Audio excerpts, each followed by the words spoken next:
Highgate Selectboard meeting for Wednesday, March 20th. Our first order of business is the Pledge of Allegiance.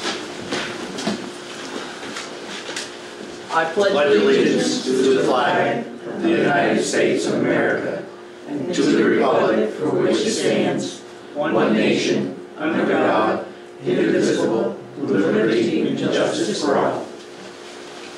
Thank you all for coming. We have a big schedule tonight, so I'll go right on to public comment. Is anyone here for public comment that is not on the agenda? Okay. Moving right along. Lynette. So, this young lady is here to do the presentation on wastewater planning. Okay. My name is Lynette Cladone. I work with the Facilities Engineering Division at the Department of Environmental Conservation. My regular job is with the Clean Water State Revolving Fund, and on the side I promote wastewater systems, community wastewater systems, and economic development in villages. So, you guys have applied for the engineering planning advance, so would you like me to run through that? Please. Okay.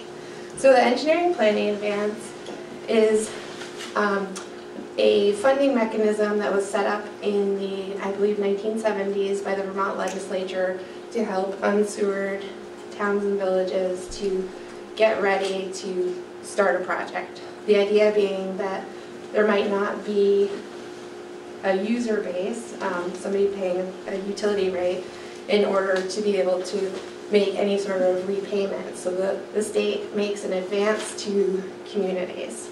So we have planning advances on the books from the early 70s where towns chose not to go forward at all. Those loans stay on the books until the project is constructed.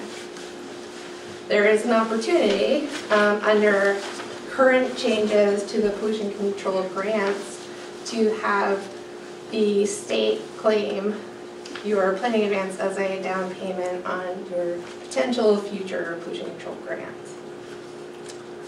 So, any questions on any of that? Any questions? So one of the first steps in starting the engineering planning advance process is having a wastewater committee to help steer the process. And I understand that you guys have been in the middle of a big planning process already, and that possibly your committee can transform into a wastewater committee. They're raring to do that. That's exciting. Okay. So this gentleman right here is the chair of that committee. That's me. Richard is here. David is here. Anyone else? Woody is here. So you've got several of them in your room. That's exciting. Nice to meet you folks. You are now.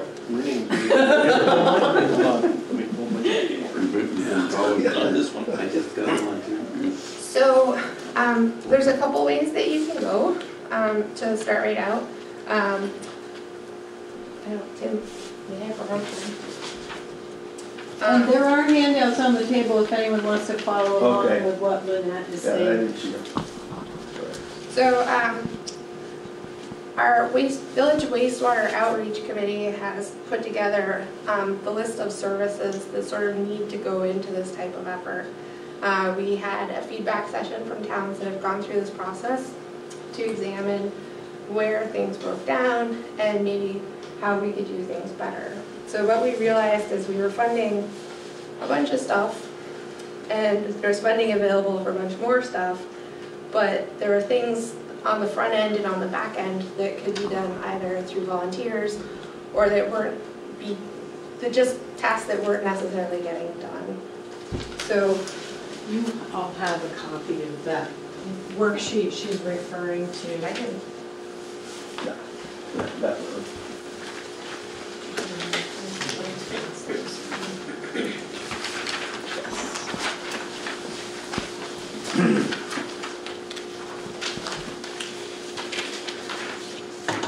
You have that in your packet already. I do. No, you didn't get a packet based on it. Sorry. Boy, you're slipping right now. Now I'm second bill. Sorry We'll about straighten that. that out. And you're sitting there for me. So the folks in Montgomery finished a planning process, and I heard maybe somebody from Montgomery might be I here. don't know if anybody is here. Okay. They formed their committee, and their committee decided to jump right into the survey portion. So they wrote their own survey with a little bit of help from some templates, and they performed their survey, and they're getting ready to look at funding. You guys already have the funding app in. You can do the survey on your own. You could include the survey in what you want your consultant to do. Can you explain what you mean by a survey? Not a land survey. So the survey looks at the uses in your village and the septic and what people know about their septic. So sometimes people know lots about their septic, and sometimes they don't know anything about the septic. And sometimes the septic can vary a lot. It could be a brand new system with all kinds of fancy bells and like a miniature wastewater treatment plant, or it could be a car. Very out in the yard. We don't have any of those. Right. So there's a very broad range of what your septic could be. So it's just sort of getting a sense of what you have for septic and what you don't have for septic, what the problems might be out there, but also what the needs of your community are. And I understand through your planning process that you guys have been developing some visions for what your community would like to see differently. So what the survey lets you do is turn those uses in your village into a number that an engineer that can then use to examine the soils in your area and find soils and a site that's big enough to be able to provide treatment for that number. The soils part can be tricky in Vermont. I'm not immediately familiar with the soils here in Highgate. It can range quite a bit. So that's good news. Do you have high water tables or? Right this time of year we do. But most of the time? 45, 50 feet in town. Water table is. But I don't know if anybody brought up what our committee would like is to see the Macy property, to see if it can, what type of septic conditions are there that can be acquired on that site or brought to use to be able to bring in some type of small businesses. So there's a lot to look at. So when you decide to scope out how you want to do your study, that can definitely be included. It would be advisable to look at your whole community and figure out, if the lot sizes are really small and can not handle a lot of growth, or if they're bigger and they could handle growth. I mean, every village is a lot different, and the geography around Vermont can vary a lot. So every town really has different solutions. So if you want, we can come back and brainstorm solutions with the committee, and we can talk through some case studies of what the broad range that different towns in Vermont have seen and looked at. Yeah, you'd have a little more information on you when we have a meeting and get together. I have fancy slideshows, and I can talk for hours and hours and hours. No, but I mean, I know this is, with the select board here, and we need a little more time than that to actually put the nail down on what's actually going to happen for us and where we'd like to see it, and the core of our situation we'll look at. So definitely, we're going to try to get a meeting together, a couple of different meetings anyway. So as soon as we do that, you will probably be able to. Do you have cards with you or anything? I didn't bring a card, No? but Heidi has mine. We have her contact, and I did print out some of the literature around your program, so she's got a lot of detail if you want. That stuff, you're leaving that stuff for us? Yeah, Okay. These are ours. Patty, just make sure I get that, I'll stop another time, whatever. Between, I wanna make sure we have that to review it. Yeah. Yeah. So did you want to say anything about these so documents, I can. Lynette? Yeah. So, 15-ish years ago, a bunch of people were doing the same exact work that we're doing today. They were re-examining how we do these types of studies, and they came up with this fantastic brochure. So this is a Vermont-based brochure for community wastewater systems. This brochure has a lot of resources in the back that if you're really interested in, you can read. But it's very much a local perspective. We also have put together a workbook on organizing your wastewater committee and making sure that all of the different types of voices in your community get expressed on your wastewater committee. So there's some insight there about how to get organized with that.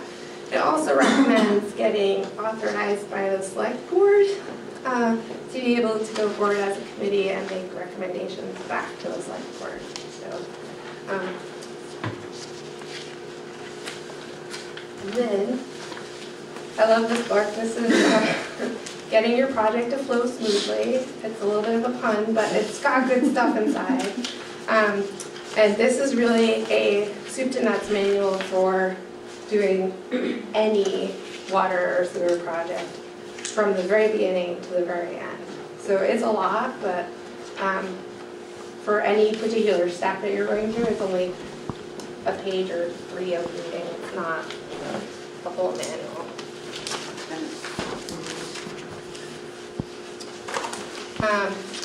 So this is our brochure from the Facilities Engineering Division.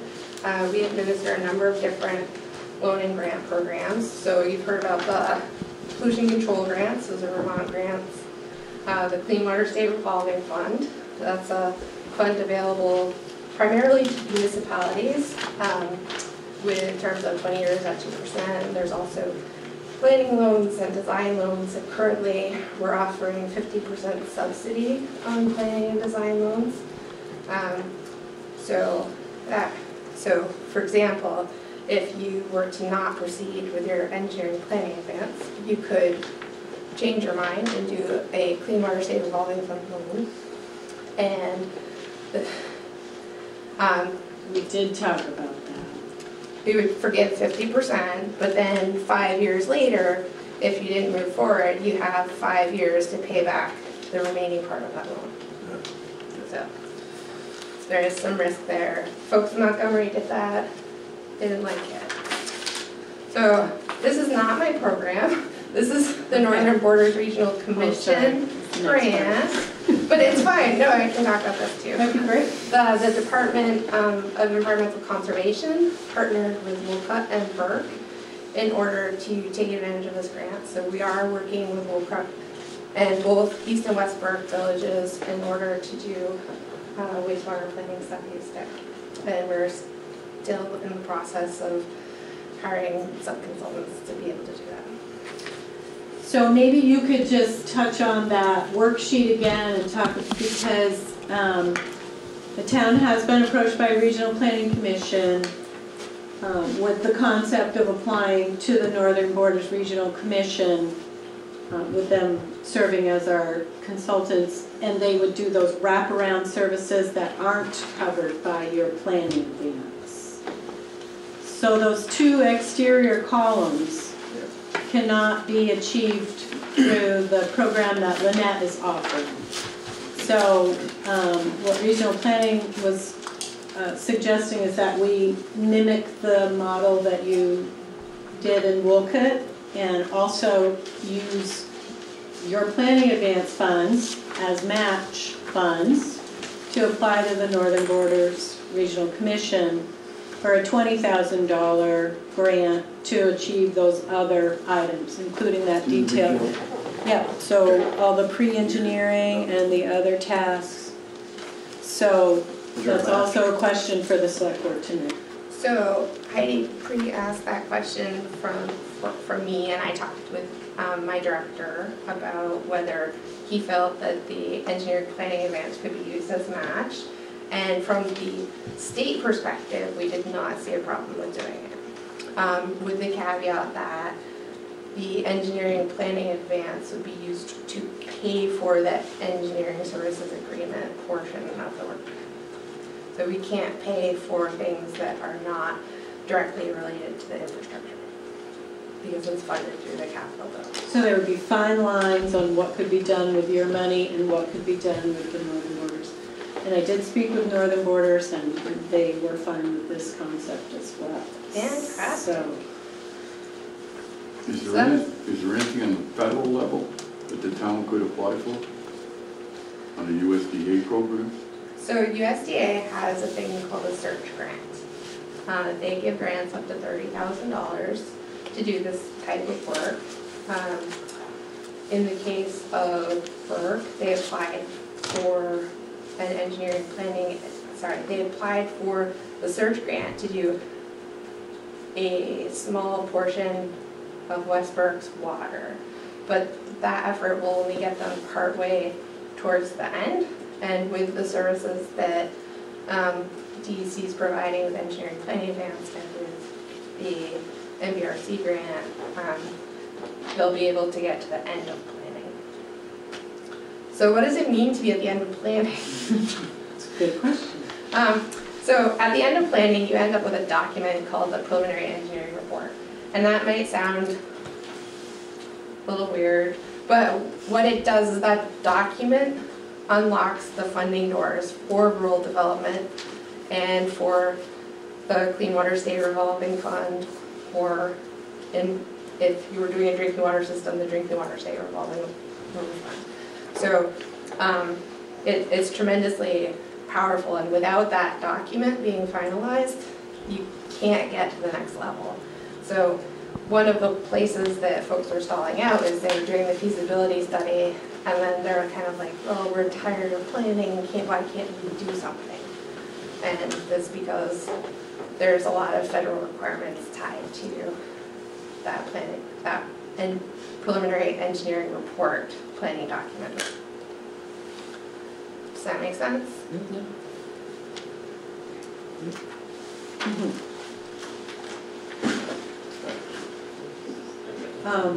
So the committee also had some questions, and that's why they wanted you to come. So I understand that one of your next questions was about proration.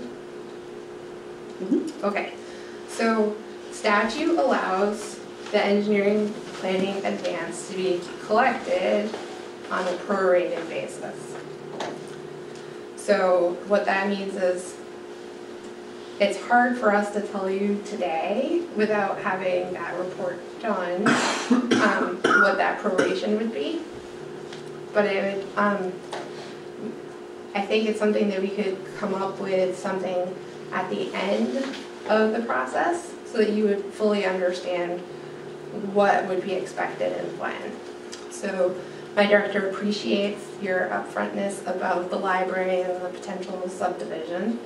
And he says that he would expect for a proration to be paid back, but that proration really depends on the overall village needs. And we brainstormed 2 different ways to do the proration.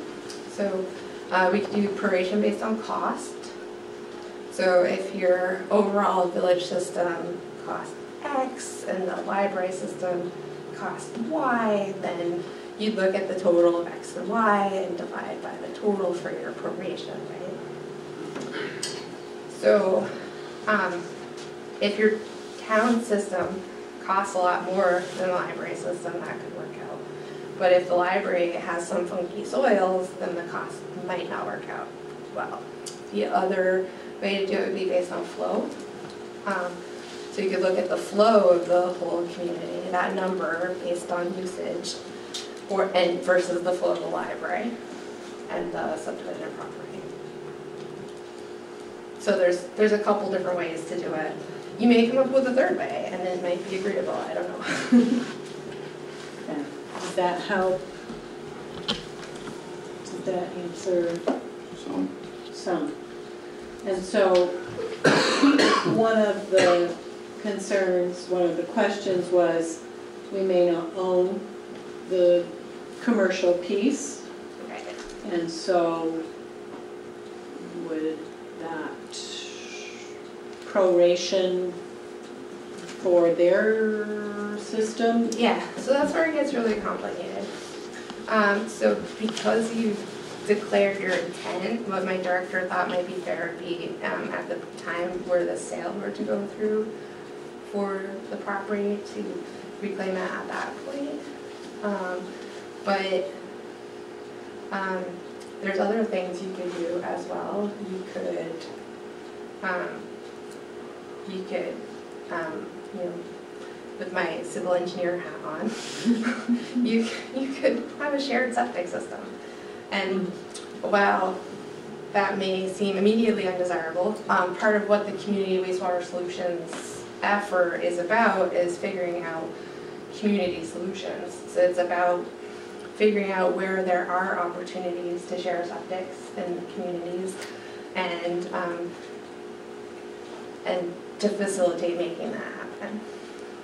So the deal with if we sell the land to a developer, there's no problem with that on this program? So what my boss was saying is he would expect you as a town to recoup in the sale price probably the amount required to repay that. I think we're familiar with that thought. But, I mean, the good news is that we should be able to figure out what that amount would be when we're at the end of the process. And if you're looking at a big village solution, hopefully it's a small piece of the pie. Okay. Good. You guys get any questions? Do you have any more questions? I think we will answer it. Does the select board have any Good questions? job. I think it should have been brought up at town meeting, and the town going out, see what should be done, or not.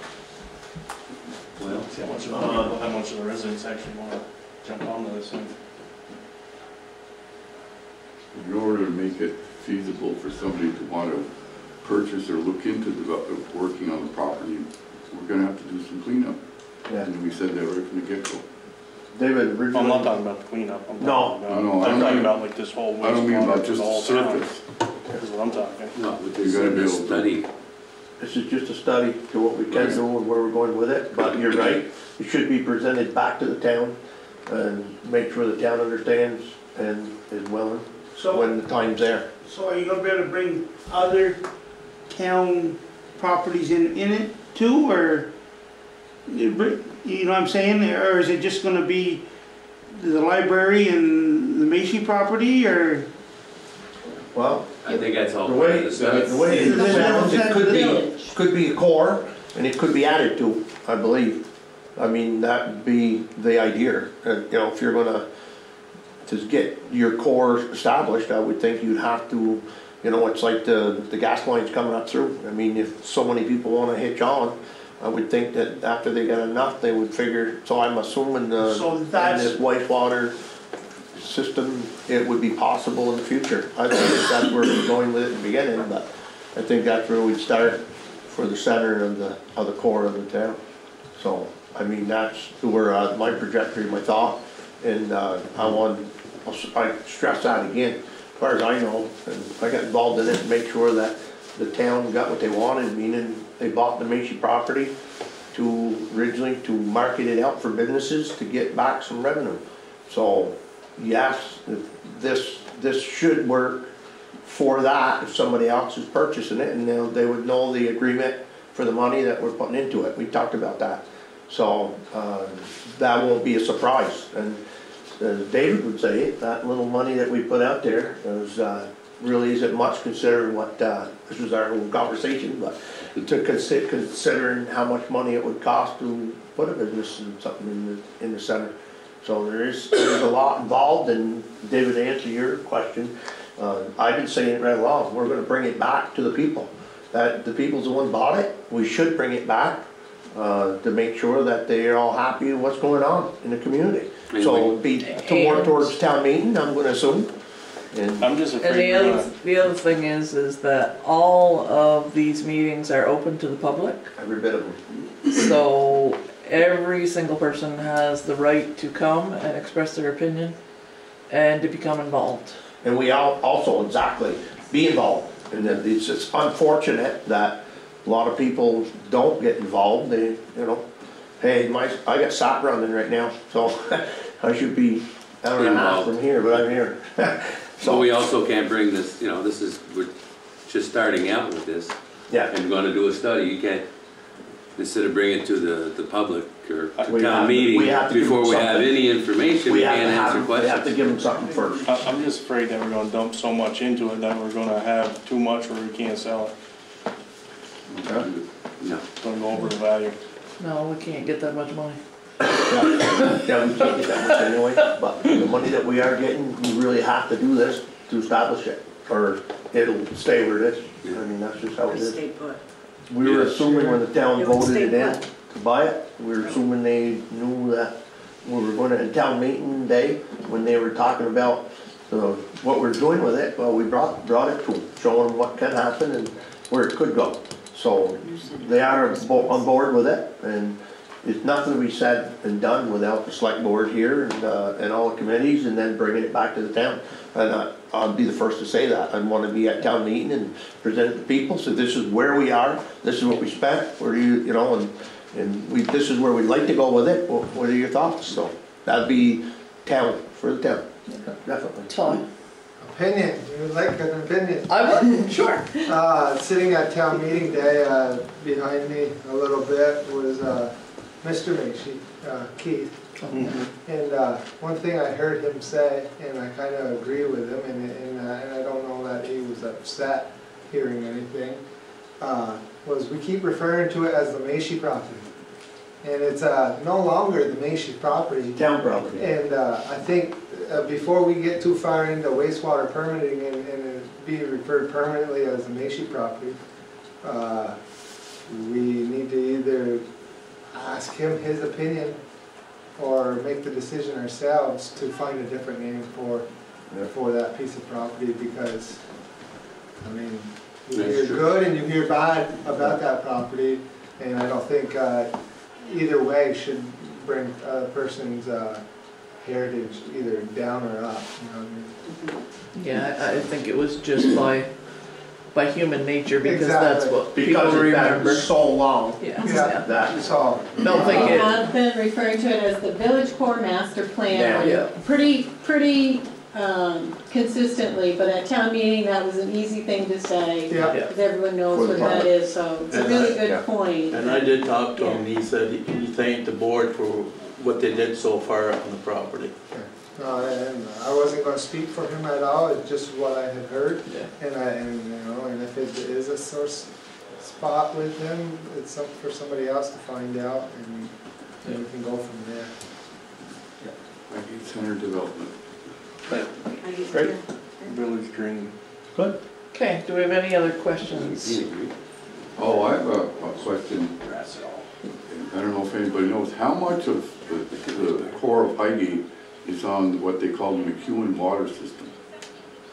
I can, We found out quite recently. Yeah. I can speak to that. I actually Touch the just, subject. I just talked to Debbie about that today. It's, what is currently using their water system is, Owen and Debbie's home, the store. All their own. Just their, Just their family. Okay, so now basically it's private. Because at one time there were other village houses. I can talk to that because I used to, you know, Okay, on McEwen's.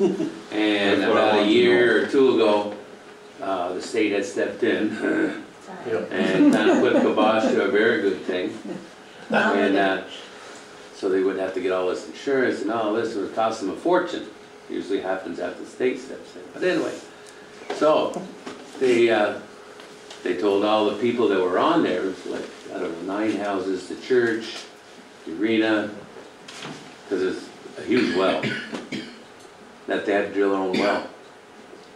So, you know, $10,000 later, drilled a well.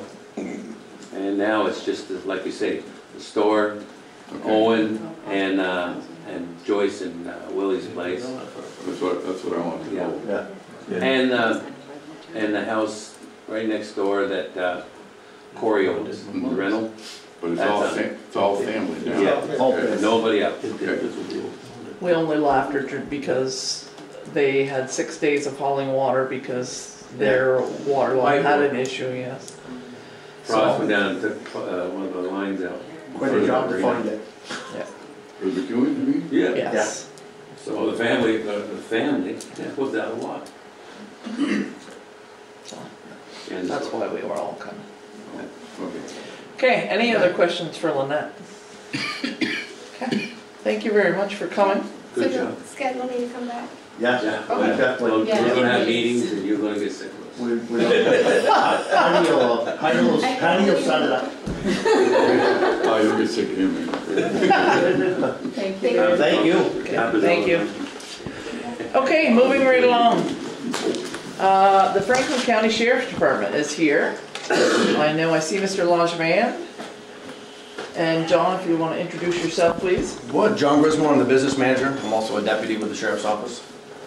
So we wanted to have an opportunity to just meet with all of you today and kind of lay some foundation for hopefully what will turn into some future discussions and give you kind of a vision and an overview of kind of where we are today and some of our thoughts about moving forward. So I'll sit down so everybody can see. Well, just before we get started, we have Sergeant Chad Miles in the back here. He's our patrol commander, actually a resident here in Highgate. And we also have Lieutenant Paul Talley, who's going to be joining us. Paul is a oversees the patrol and stuff for our office. And right now he's giving a similar presentation in Franklin, but he's on his way here to meet with us as well. John? Very good.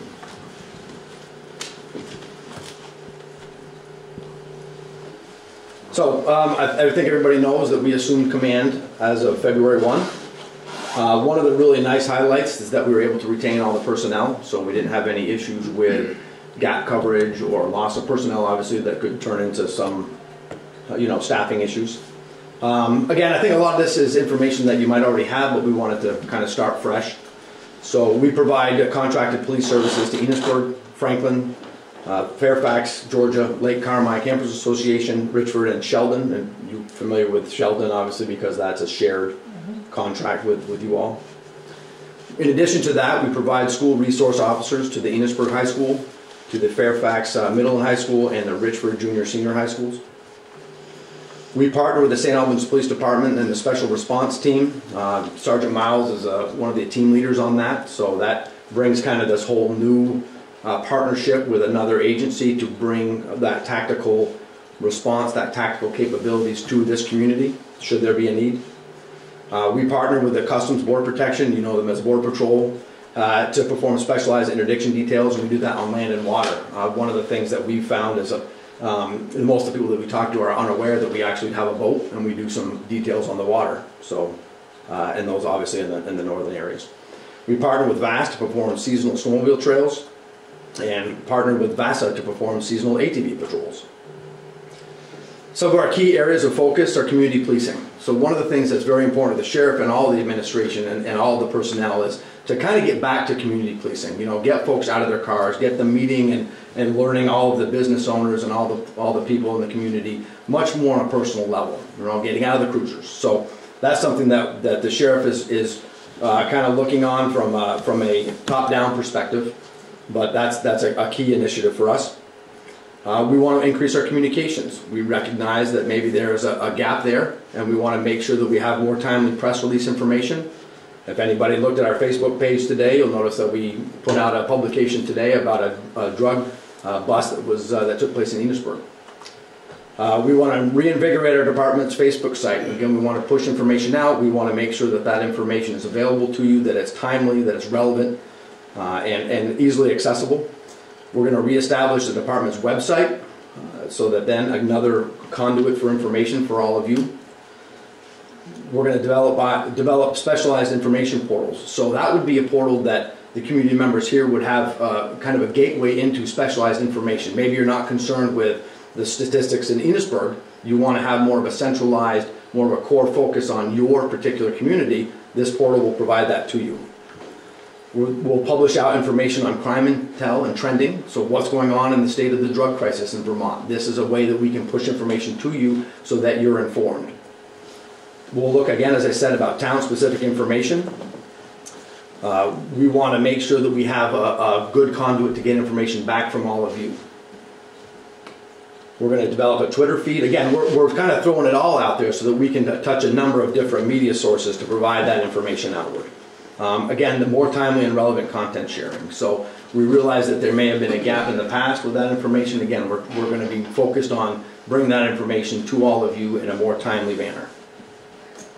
Personnel development is another key area for us. Conducting performance appraisals where maybe they haven't been done in the past so that we can really focus on personnel development, right? So we can develop our officers and look at these ways that we can bring that focus back to the communities, that additional skill set back to the communities, back to your community. The Drug Task Force, we got offered to participate in sending a member to the Vermont State Drug Task Force. So that's a great opportunity for us. It's a great opportunity for one of our officers ultimately. They go out and gain just a wonderful amount of information. And then again, that all comes back to the community. They share that with us. They share that with the rest of the department, and the officers that support this community and provide those patrols here now have a much broader understanding of what that drug scene really looks like. Sending folks to the drug recognition expert training, so DREs, as you might have heard of them in the past. So again, that's a specialized skill set that officers, only key officers would have to be able to recognize people that are under the influence other than something than alcohol. So I think we're all aware of the drug problem in Vermont. So these folks are experts at identifying and then would do those screenings and support other staff members on the team to be able to help solve those cases. Leadership is another big component. We really want to instill that leadership, that lead by example model. So again, developing our core, developing our personnel. Death investigations, so making sure that we've got the properly trained personnel to provide that very unique investigative skill set. We were approached by the Vermont Information and the Vermont Intelligence Center to provide a liaison. Again, another way that we can tunnel into key knowledge areas, regurgitate that information, and then bring it back to our officers, which again, bring it back to your community. We're looking at equipment assessments and replacements, recognizing that we're in that point in time where we need new cruisers, we need new equipment, we need to advance technology. One of the things that we did was we provided all of our officers with smartphones. So now they have the ability to use those smartphones as hotspots or mobile hotspots or tethering devices for their mobile equipment so that they can now stay connected and again can upload things more timely. What that really means to you is that now they're doing their paperwork and their processing in the town. They don't have to go back to the office to do this. Not that they necessarily did before, but just so you're aware, that's a key component to keeping them in the community. So you might have seen one. You might drive by a cruiser and see one sitting in somewhere and wonder what that deputy's doing. Well, by and large, they're probably doing case information or gaining intel or using those media resources again to further enhance their duties. Expanding radio coverage is a big initiative for us, and not necessarily in Highgate because we have an antenna here, but we're going to be adding one in Richford again to kind of fill in some of those voids for radio coverage. So, I know I'm going through a lot. We'll certainly open this up for questions at the end, but we wanted to share with you some call response information. So we wanted to share some 2018 data with you, and this is Highgate specific.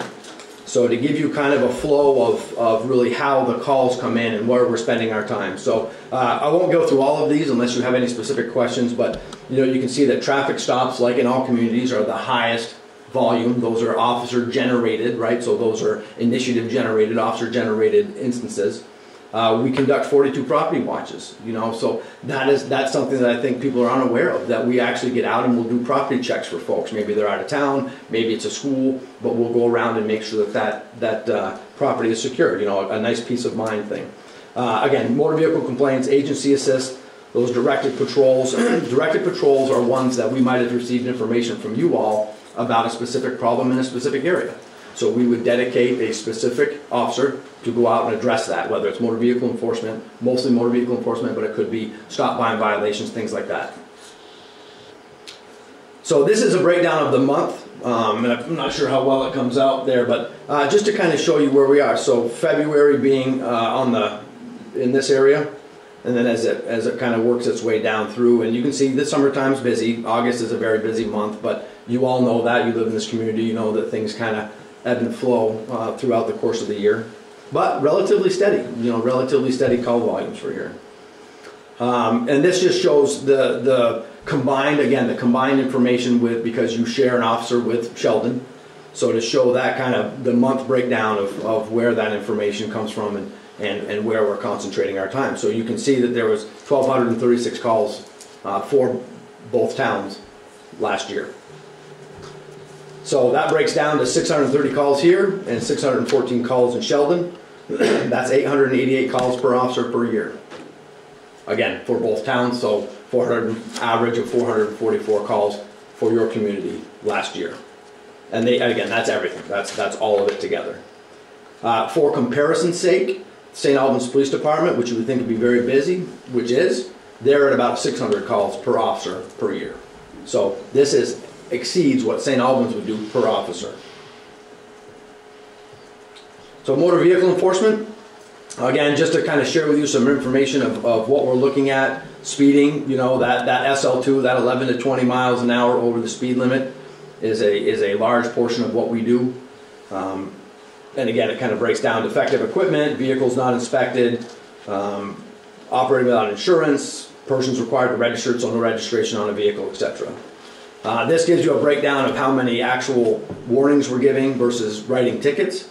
So, obviously our mission is to correct behavior. So that's sometimes a warning is warranted, sometimes it's not, but certainly can see that there.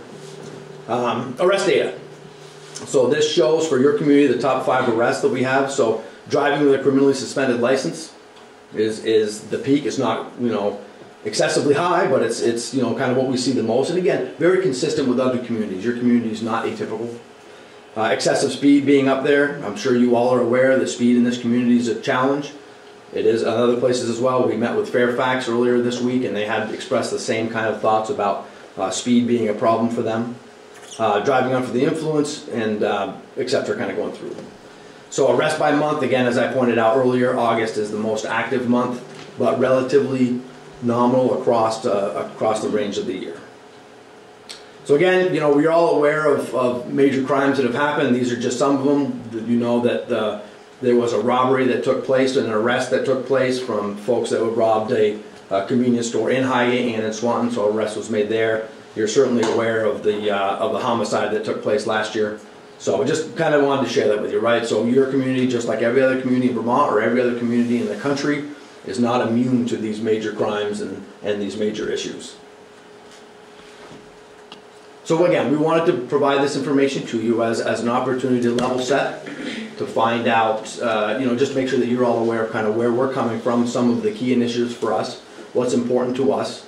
And what is important to us is really providing that community policing, but also that customer service component. The Sheriff's Department or sheriffs in general are very unique in that we're operating very much like a business. Okay, we are dependent on the contracts that support our needs and support your needs. And so we're trying to instill some of those business practices like quality of service. We want to make sure that we're providing you a very good return on your investment, a high quality of service. We need your participation, we need the community's participation in understanding that, in gaining that feedback and helping us do a better job serving you, right? Just like we get tips. A crime tip comes in, that's an active community member providing us some information, we can then go out and make the arrest, right? So we're looking at that as well as an opportunity to improve what we do. That's a key initiative, that continuous improvement model, so that we're getting better return for you, better service, etc.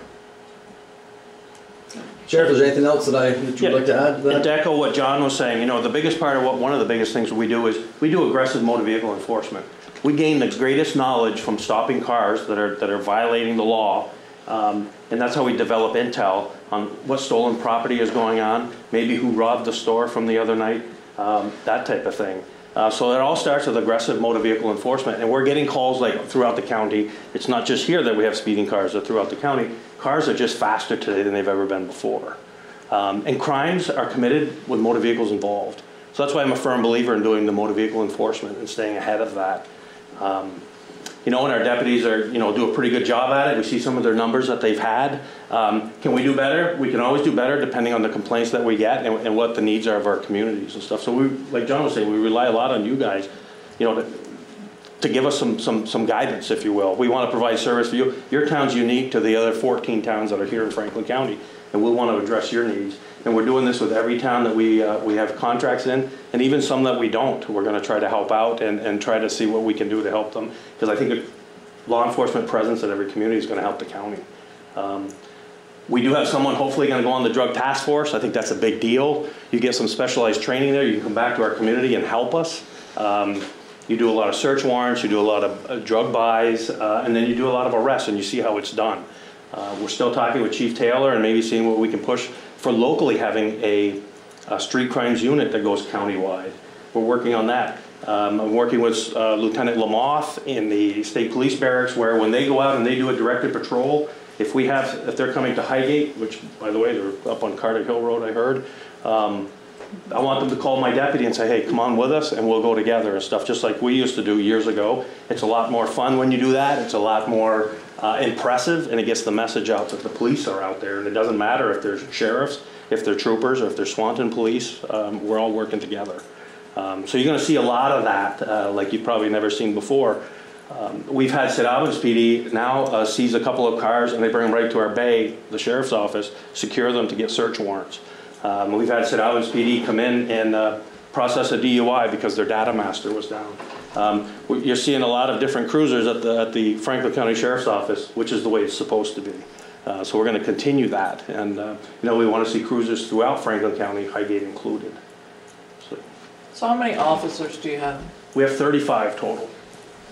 Yep, we have I think it's 12 full-timers, and the rest are part-timers, which allows us to grow and shrink, which is kind of nice. In the summertime, you know, we have wide load details that we get contracted for. We get road details that we get contracted for.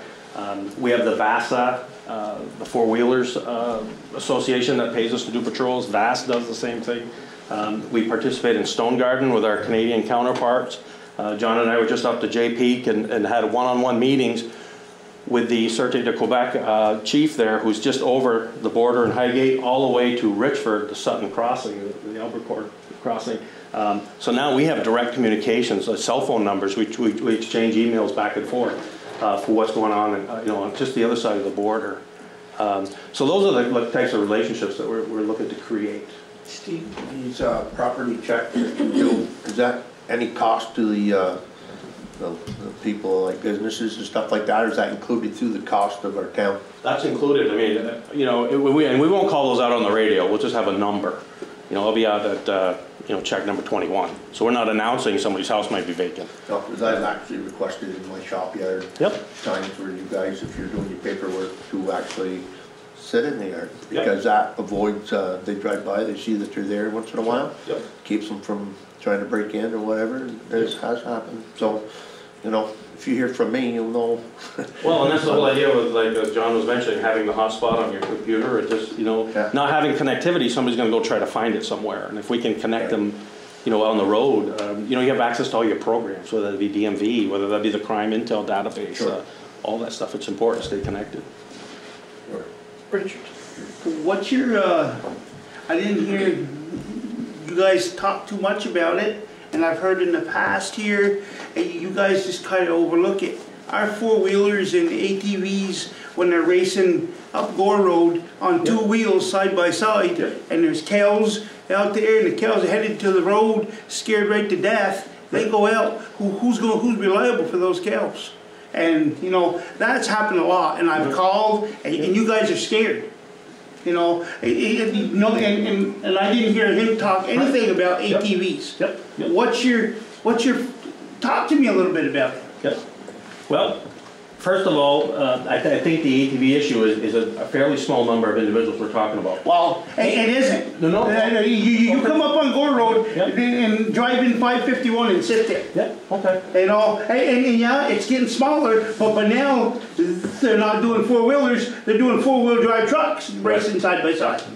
No, and I'm not. And I call, and it's like you guys are scared of them. And I'm not making. It looks like you're out for the old lady with the headlight out.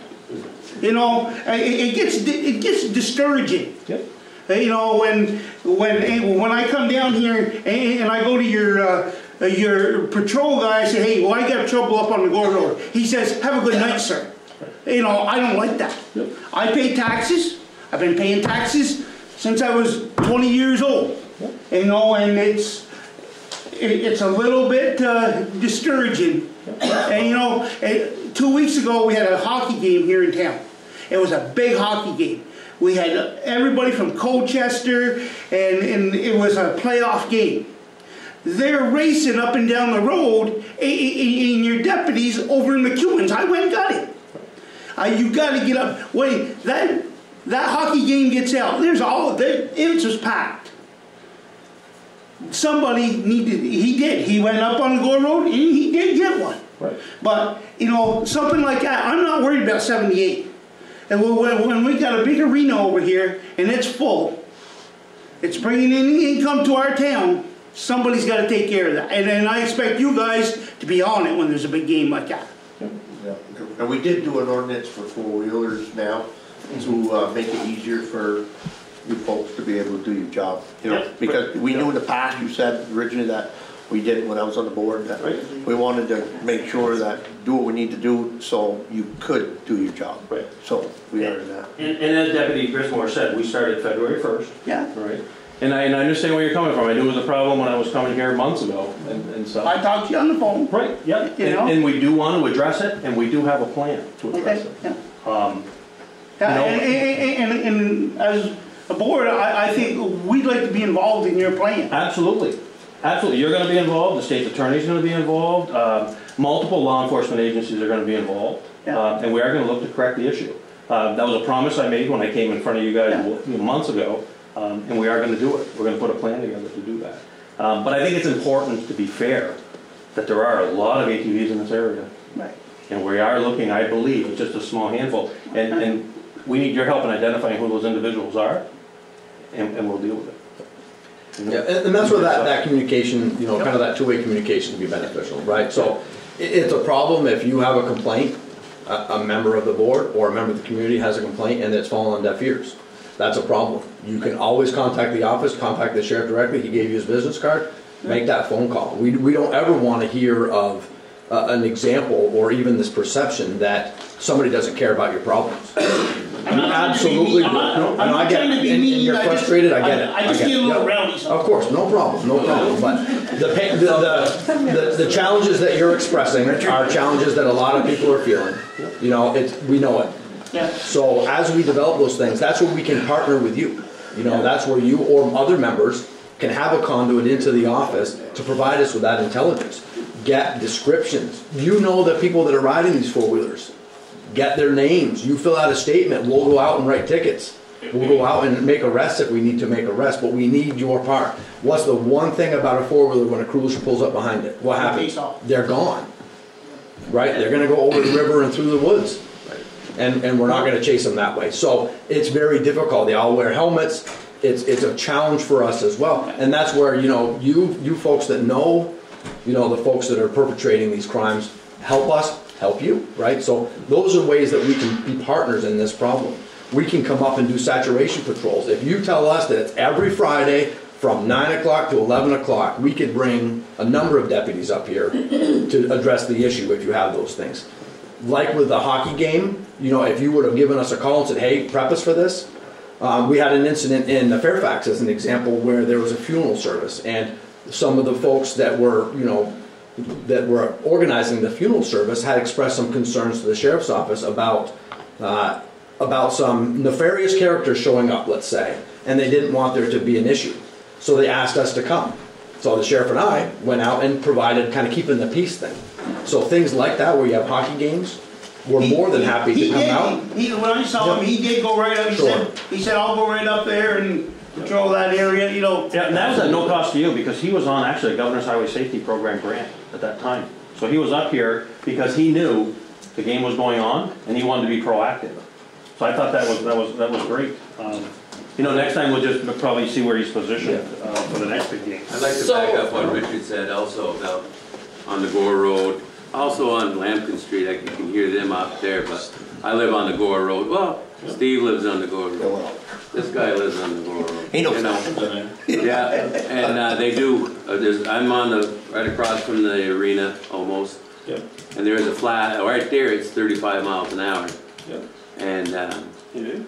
yeah, believe it or not, and they go at least 35. And but we've seen them time and time again with the four-wheelers up doing their wheelies. Little girl on the back, just having a good time, and they're hanging on, or they're standing on the back.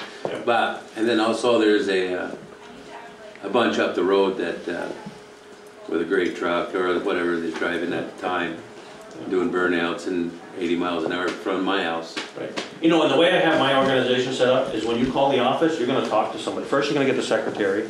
And if I'm not in, she's going to go to Lieutenant Talley. If Lieutenant Talley isn't in, which in most cases he won't because he handles the transport division and, with the sheriff's office, you're going to go to John. And John is there most of the time. Just recently we had a call from Enosburg where someone wasn't satisfied with the follow-up a deputy was doing. It channeled to John. John got on the phone, made a couple of phone calls, got a couple of deputies that were in the area to address the issue, and we finished it like that. That's the customer service we want to provide. We want you guys to call and know you're going to get a response. And you're going to talk to somebody. Not just a secretary that says somebody will call you back. If I'm not there, it goes to the next one. If he's not there, it goes to John. And John, like I said, John is there most of the time as our business manager. So I can tell you that a lot of our town is upset with the service they have been getting from the sheriff's department. Yep. A lot of it's ATVs, speeding, drugs. And that's why we offered Sergeant Miles to come with us to hear what we're hearing. Yeah. You know, and we want to address it. We're going to fix it. People are angry, they're pissed off, they're upset, they don't think they're getting their value for their money. Yep. And I'll be right up front about that. There's a lot of people that we hear all the time. Well, you do know we've been at this only a month. Yes, I do. You know, and I do. And we are changing things. I think Sergeant Miles will tell you that things have changed drastically in that office. Well, and I like to see the idea of taking the initiative to know that you need different equipment. Yep. You need training. You need to get people out there into these programs and bring that information back to your team. Right.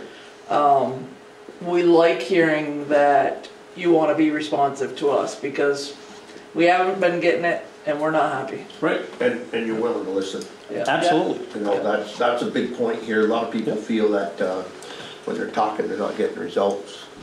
And we know, like you said, you're new, and we'll be looking forward to that. Yeah, we're not so much new. I mean, we have almost 100 years of experience. No. Between our You being newly elected and changing things up, what you knew needed to be a little bit. What's nice about that is we can be responsive. There's nobody above us that we have to go check, you know, require this or request that. We make the decision right off the bat, right? Definitely. So it's nice. We're in a good position Great. to be responsive. Yes. Sue? Yeah, I would like to say one thing. I do go to hockey games, and I have been seeing the sheriff by the fire department and by the Joe's Pond. And thank you very much. I do go to hockey games, and after they leave, Richard says, after they leave hockey games, they do go pretty fast. I also would like to say, a year ago, I was on Lincoln Street. This is a year, it was before you got in, Roger, but I saw something that really disturbed me, and I thought somebody was going to get hit. There was 3 kids in the middle of the road. They were playing in the middle of the road, and I happened to go down by the Catholic church, and one of the Franklin County sheriff was there. And I told him, I said, you need to get up there before somebody gets killed. There was 3 kids on the side of the road, and I know the way Lincoln Street travels up there, and he did go up there. This was about a year ago, but... Right. We have to play in the road. I know, but that was not But the sheriff went right up as soon as I said something to him. He went right straight up. Yeah, that's another good thing, like you said, you're gonna stop and talk to people. Like, you know, there was one sheriff who used to hang around Highgate. He used to be at the mobile. You know, he'd be inside talking. Right. That's where you get a lot of your information. That's right. If you see kids on the bicycle, you know, stop and talk to them. Yeah. Because a lot of those kids will give you a lot of this information. And that's you make ridiculous. friends with a lot of these kids. They will give you a lot of this stuff. Give you the information. Bruce? I would really like to reaffirm the desire to improve communications. We started a whole process, the first step being to develop and pass the four-wheeler, the ATV and snowmobile ordinance in order to facilitate your jobs. Right. As far as trying to put some controls on the undesirable activities of probably a fairly small number of people. But yeah, we were basically told Yep. the previous administration, if you will, wasn't going to do anything. Yep. In so many words, in this very room. Right. And that was very discouraging and disappointing. You know, we'd like to proceed with having a sort of a, I think we would, a stick and carrot approach that would clamp down on the undesirable four-wheeler activity in particular, and snowmobiles, but also give people some outlets to be able to use their machines. Right. We haven't gotten to the second part of it yet. Yep. But it's a problem that's going to start up here in another month, and it gets out of control. Right. But it seems to a number of us it wouldn't be difficult. An officer parked in Pause for Thought's driveway could simply watch until a group of them gather at the Jolly gas station to fill up, pull over and start writing tickets. The ones that take off, good. Get a picture if you can. Right. That's all you need. Yep. And the next time around, that same officer's going to have an even better chance of catching those scofflaws. Yep. I'd like to finish. Richard was next. Well, I hope when you get to that point of implementing that some of us that are using our 4x4s and four-wheelers just to go to our farms or to our neighbors and stuff aren't going to be the ones that are pulled over. No, for the farming use, that's a permitted use. And you know, for the most part, somebody driving under control on the side of the road. You know, as a trooper needing, I remember being on Warren Road, pulling ahead of two ATVs that were on the side of the road, driving respectfully, pulled ahead of them, had them come up to me and stuff, introduced myself to them, said, I respect the way you guys are driving. If we know we don't get any calls, there's no complaints, you know, that type of thing. And it was a dirt road, they're off on the shoulder. Officers start going, well, there's one, there's another one. Geez, I can get that one. Right. He's just going to have one. Yeah. No, they know definitely the ones that are reckless are the ones that we're truly after. Use some common sense and Yep. this community will understand. Right, and you guys need to help police yourselves. You know, if you know who it is that's doing that, you know, let us know. We'll make a house visit. I mean, by the time we take them to court, I want to be able to say to a judge, we went to the house, we talked to the parents, we talked to the offender, and then we caught them again on the road. So by then it's like there's no defense, and it's like we want to be aggressive at it. When we spoke of that and made the ordinance, when I was selectman, we commented many a times, if you pull them, if you go over like the selectman said, it's he's fueling up. Yep. If he's not registered, he's not insured. Right. I requested call in a flatbed, take him away, Right. let him find a ride home, and then if it's a parent that's going to have to go pay their way out, Right. they're going to get that properly taken care of. Right. It isn't the fisherman that's going to the lake. It's Right. not the farmer, the sugar maker, and like you said, so you aren't aware of that. And we had already spoken that way when we started that ordinance. Yeah. And the biggest complaint we got here then was the honest people were more concerned what you're going to do with them. And we said, that's not, and we took a lot of heat for that, for putting that out there. And we said, that's not what we're trying to do. And nobody's going to, and then we talked about maybe come to the town and get a slip saying that you were going to the lake to go fishing and, you know, and using your proper, and being registered and insured properly. That's all it was. Yeah. So we took a lot of heat there. It's never going to be the one that's breaking the law that's going to come in here and complain. We understand that. Yeah. But I would say step it up one step above when you, like Mr. Bruce here said, to literally take a few of them away. Right. And when you do that, you're going to find out that you're going to see a lot less of it because they're going to have to pay to get them back. Right. And they're going to have to either, you know, court system, whatever. So I didn't think that was that hard of try to be done, and the first one that had actually done that for us was our fishing game. And I'm involved with the fishing game a lot, so they know me well. And so we knew they had done it. So there's no reason that you folks can't do that as well. And it's only a phone call, and hey, you're gonna give somebody some business. It's unfortunate, but that's where you start it, and that's where you can stop it. The nice part about that is you write a ticket against a village ordinance, and you do get a portion of that money back, which works out okay. I've been sitting back listening. We have a side-by-side. We drive 3 hours to New Hampshire and spend $3,000 a summer to ride because we can't ride in our own town.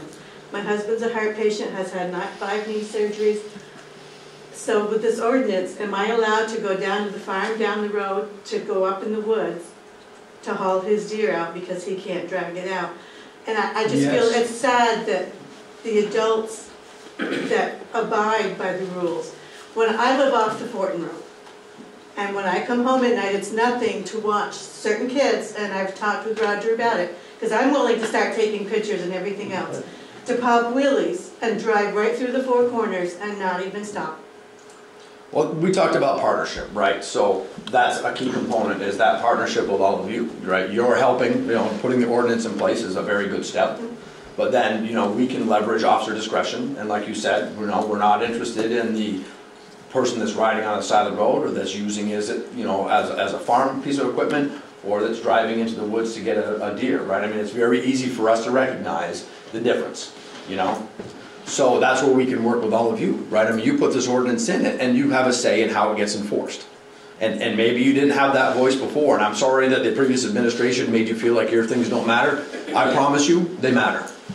I'm standing here in front of you today, and I'm telling you that they matter. They matter to all of us, and maybe that's the big difference. So, but again, we can't do it all by ourselves. So we need your help. We need your help. We need your help in, again, this is a partnership. That's one of the great things about the Sheriff's Department. You actually have a say in how things are done. So we can be partners in what makes the most sense. How do we change that behavior? We're not worried about changing the behavior of you driving to the farm. We're worried about changing the behavior of these kids or younger people that are driving in manners that are reckless, that are going to harm themselves or harm others, or both. But you've also got to get the people behind you you've got a sign, and you can't go in there with a arrest warrant or anything without somebody pushing the issue and signing. They can't go anonymous. Right. These people have to understand. A good statement. If you're going to complain and you're going to push the issue, you're going to have to sign on the line. Right. To make it legally possible to work the system. Yeah. And we can, if they positively ID somebody on a 4-wheeler, it's like, hey, that's little Johnny Smith, he lives on Gore Road, I know it's him, and they put that in a statement, we'll write a ticket on that they were riding along a public highway. But when we go to court, the person who made the statement will have to go to court as well, because they're the one who made the positive ID for that individual. So, but we're willing to do it. Fine. So Roger, for a non-emergency, for example, the arena had called, we had a thought of a theft at one point. Who do we call to see if it's state police that are in the office covering? Simply, if we're on duty, I mean, if you call either the sheriff's office or call the state police, and they will tell you if the state police is on duty, they'll send somebody, and the sheriffs are not. If the sheriff's on duty, they'll say call the sheriff's department, or we'll connect you with the sheriff's department. That's what happened. I called, right before, and then 3. Right. Yep. And they'll tell you that's 24/7. They answer that phone. They transferred me in Chadcon. Perfect. It was easy, but I just wanted people, because you're not calling 911 to, right.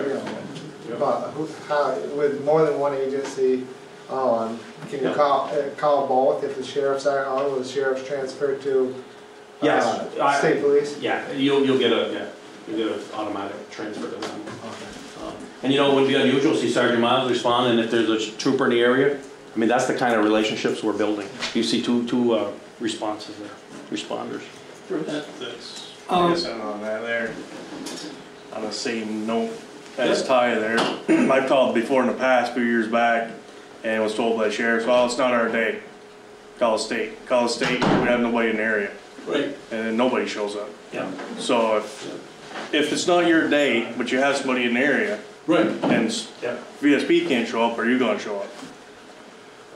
If it's something that needs immediate response, they better show up if they've got somebody on and we don't. That's the bottom line. But that's what I mean about the consistent policing type thing, you know? The more opportunities that we have and we seize, the smaller the state police gets. Their vision is to be up on the highways and major crimes.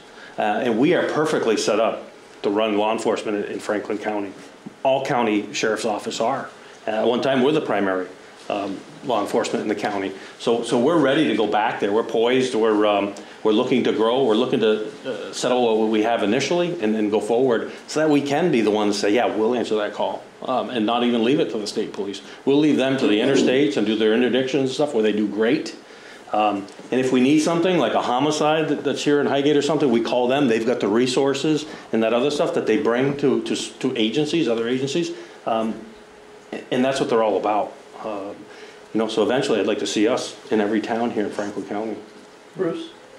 Well, another issue that's come before us that I think needs to be addressed is visibility of your deputies. That's the community aspect that we're talking about. Great. That's there's been sort of a sentiment that even though the sheriff's department could document that their officers had been in Highgate for certain numbers of hours and so forth, they weren't visible. Right. Nobody knew they were there. Yeah. And I think probably most of the people on this board would rather see a situation kind of like you might understand what I'm talking about, that I think of in terms of the Danville syndrome. That the officers in Danville developed a reputation statewide as you don't go exceeding the speed limit through Danville, or you're just raw meat. And almost the same thing could be done here, just by, you know, there's the park and ride, there's this parking lot, there's other parking lots just a little further east on 78. There's plenty of spots on 207 that, boy, an officer could really have a field day if he chose to. And I think we'd really be appreciative of seeing some of that. Right. It's funny you say that because in Montgomery, the state police has been doing these saturated patrols, and they did it 2 consecutive nights in Montgomery, and were very successful up there. And Montgomery didn't like that, and you know you're asking for it, and that's where I say every town is different. You know, and here, because I used you as an example when I heard from somebody up in that area, it's like, geez, I know towns who would kill for that, who would want that kind of coverage. And if that's what you guys want, I mean, let us know. We can step things up. You know, like I said, we have Sergeant Miles here who can, you know, he supervises the deputies that are on the road, and we make that our mission, you know, to do aggressive motor vehicle enforcement. Rich. Something else that, you know, and I haven't heard much about it. A couple years ago, they did do it here. I was on the school board, and the principal, he brought in the fire department, and he brought in a deputy here. And I think that's a great thing to bring you into the schools. And them kids, I was there, and them kids were, they had 199 questions, and they were, and I think it gets them started. You know, you mentioned you know, talk to them about stuff, you know, when they're in the 4th, 5th grade, you know, it's a good time to let them in, because that day I was there, that group of kids over here at Highgate, they were just, that deputy, he couldn't get out of it. You know, they were all full of questions, and I think, I would like to see you guys do something like that, you know? I was asked to come for a Walking Friday, and I did that. I was up here on Walking Friday. I saw like a little Brady, he didn't want to say hi to me and stuff because he said, I might get in trouble. But you missed that one, right? No, I was here. Where were you? I was looking for you. I repositioned myself because I thought they were coming up. Because I had to stand out in the middle of the road here, that's why you stuck me. Right. Right, I was 78. And I saw them coming down Lankin Street, and I thought they were going to come up that short street, but they came up behind me on the other side. Okay, because I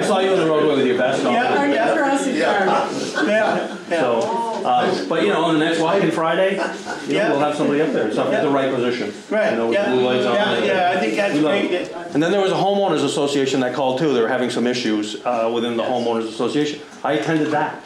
You know, so I want to be aggressive. I want to be out in the community. I'm involved in all 15 towns. I do a lot with Montgomery and their revitalization plan they have there. Enosburg's doing the same thing. And if I can get out there, I want to do it. I mean, we're a county. If one town succeeds, we all benefit from it. You know, so it's the same thing here. Yeah. If we can show a consistent presence and keep it safe, I mean, we all win. Yeah. Josh, did you have anything you wanted to say? I wanted to give you, Josh is no. also on our select board, so. Yeah, just sorry I was late. No, I just kind of like to echo what Richard said on making your presence available for the kids. I know my son my wife had a softball game with Richford a couple years ago, and one of your sheriffs showed up out of the blue and took the kids aside and started playing tag with them. And my kid still talks about how much fun that was and things like that. And another instance, we saw it on Facebook a couple weeks ago. Sheriffs flew into a playground. It wasn't our sheriff, so it was some other town. And someone's probably seen this too. And they came in, pretended like something bad was going on, and ended up turning it into a snowball fight with the kids and had a blast. And I just think getting the kids more involved at a younger age, hopefully we stop the crime younger. You know, that hey, these guys are just, they're humans like us. They're not always bad. Let's not try to run from them. Let's stop and talk to them. And you know, I think Richard hit it pretty. One of the things we developed with Always PD was a creamy card.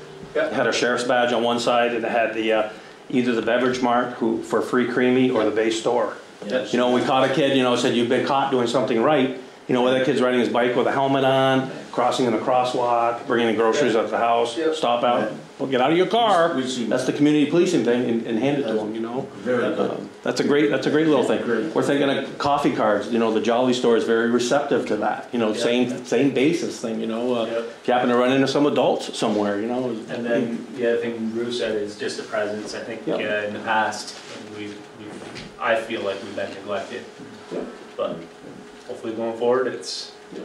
I think as we improve communications too, that's going to give you, you know, quick insight into really what's going on, right? We'd like to get rid of the perception piece and have it be reality, so that you know exactly what you're getting, you know exactly the services are taking place, and then you can approach it, you know, in an informed position rather than, you know, upset that you haven't seen the sheriff for whatever reason that might be, and you have good justification for understanding that, and hopefully that helps that out. Ty, did you have something? Yeah, you know, Roger, I know you were in St. Albans School and stuff, and what is your thoughts on working with the local school to get early education program going, you know? I think that's the key, Ty, to getting ahead of this opioid problem. I do too. Start when they're young. Yeah. When I was a kid growing up, drugs were bad. That's why I never did drugs. They're bad. Today they don't think they're bad, you know, and they used to think the worst thing you do is get addicted. Well, the worst thing you do right now is die, you know, the first time you take it. You know, we had a trooper down in Fairhaven, had gloves on and everything, and they think he touched his face, and he took 3 doses of Narcan. 3 doses. I only carry 1. I'm going to carry like 4 now, you know, all the time. Sure. So the drugs are stronger today, more potent. There's a new drug coming out called Desuvia, D-S-U-V-I-A. It's 100 more times potent than fentanyl. So when that stuff hits the market, people, you know, some law enforcement agencies out in the Midwest will say, when that hits the market, people are just going to drop dead. You know, so hopefully they can get a rein on that. You know? Yeah, there's always new drugs coming out every day, and they cut their heroin with, you know, fentanyl, gabapentin, all that stuff, and you know the dealer makes more money. It's cheaper, so that's what it's all about and stuff. And I know how these people develop tolerances to it, but we're finding out now that Narcan, you know, takes 6, 7, 8 doses. We don't carry that much. I have a 7th grade, or they're learning at MVU, you know, but I really think, you know, 5th grade we should be starting to learn, you know. A drug curriculum. You know, and went back in, you know, very early days of Sheriff Meshin. You know, his wife was the dare coordinator, and depending on the study you read about dare, it's what the outcomes were of it. But I mean, There has to be something good from it, and I think there's a lot of potential, and I really would like to see your office work with the local. Yeah, we love to do it too, and Pat Harden is one of the principals here, so Yeah. he's a good family friend, so I'm sure I'm gonna get a lot of phone calls from him. Like I got to come down and do the walking Friday, you know, and I came myself that If you morning. have any problem, there's 2 school board members right there. No, you got a good guy at Pat Harden. So. Yeah, it's Richardson. Well, I I just think, wanted to, Easing off. about the visibility Yep. throughout the town. Yep. I work part-time at McEwen's. Anytime you want to balance your budget, all you gotta do is park up there sometimes, because you got cars passing other cars right in front of the store. Yep. It's 35 miles an hour, you know, and Yep. trucks also, tractor trailers, 18 wheelers go flying down there. I mean, you can tell they're doing like 55, 60, and they're hitting the brakes to get down into town, and yeah, a lot, and cars pulling out a lot of times. And again, that's information that we want. When is it happening? What are you seeing? Because again, we can custom our patrols based on those needs. Can't really tell who people are because they're going so know the fast. times. You know the times. It's always happened in the morning. You know, we've gotten complaints about, you know, certain areas or certain, you know, speed issues on certain roads at certain times of day. Yeah, I don't want to sound like Debbie Downer here, this but is most all the time, all through the day. and hopefully it's better now with, but in the past, we've been told to tell you guys that. Tell us when, tell us when, tell us when. And we had a particular four-wheeler every day, was doing the same thing, we tell you when, and the guy, no one ever showed up, you know, so that's. So again, you know, you missed kind of the initial piece, but keep in mind that we've been in office for a month. Yep. Right, so a lot of that stuff, you know, I don't know what the old administration, how that interaction was, but, you know, we're here today, that's why we're all up here today, is to let you and the others know that those things matter to us. Yeah. So again, we want to provide you that customer service, and providing customer service means getting calls back to you, it means following up, it means coming up, and making a presence based on the needs that you have, so. Yep. Yep. And again, you know, you have to give us a little bit of time, right? We're still transitioning, we're still doing a lot of the things that we want to do, but again, I keep going back to that partnership, you know, help us understand that. And if we don't meet the need, we should have a conversation about it.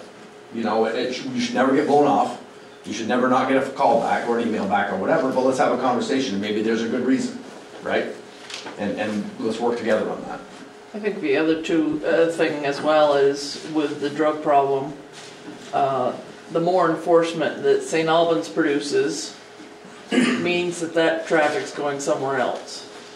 And we already know we are having larger drug problems because we're finding more needles. Yep. Right. All over. You know, when we find needles on our walking path, near our playgrounds in our schools, which we have a problem. Yeah. Can I suggest something to you, Sharon? Put a depository somewhere, not in the wide open where somebody's going to be afraid to use it, but put it somewhere else and advertise that there's a needle dispensary here, and just see if that works for you. I'm reading a lot nationally where some cities are doing that and stuff, and they're having some success with it. So it might be something just as getting say an old mailbox or something that's one way in, no way out, and you can clean that out periodically. And it might help with the needle problem. Because that scares me to have Well, our children. Yep, you're right. As you know, enforcement activities increase in those more urban areas, they get pushed out to the rural areas, right? Less cops, more crime, kind of a thing. So, with that in mind, the children should be educated on, even adults, don't pick them up. Right. Because with these drugs that are coming out today, look what happened to that officer. That's right. Yeah. You just touch that, you're don't touch them. Yep. Well, beyond the drug too, you could have bloodborne issues, right? Yep. Just, Yep. Needle stick. they don't know where they are, don't pick them up. Okay, Bruce. Well, I mean, we're largely talking about what I would think is activities of your parole officers. But I know your department is responsible for a great number of other law enforcement activities other than just patrolling. But do you have any idea of just how many patrol officers your predecessor had and what you're thinking of in terms of numbers of patrol officers to try and achieve the goals that you're talking about? Currently, we have every one of the officers that was with the previous administration. with the exception of 2 that left in December prior to me taking office in February. So they did lose 2 out of that office.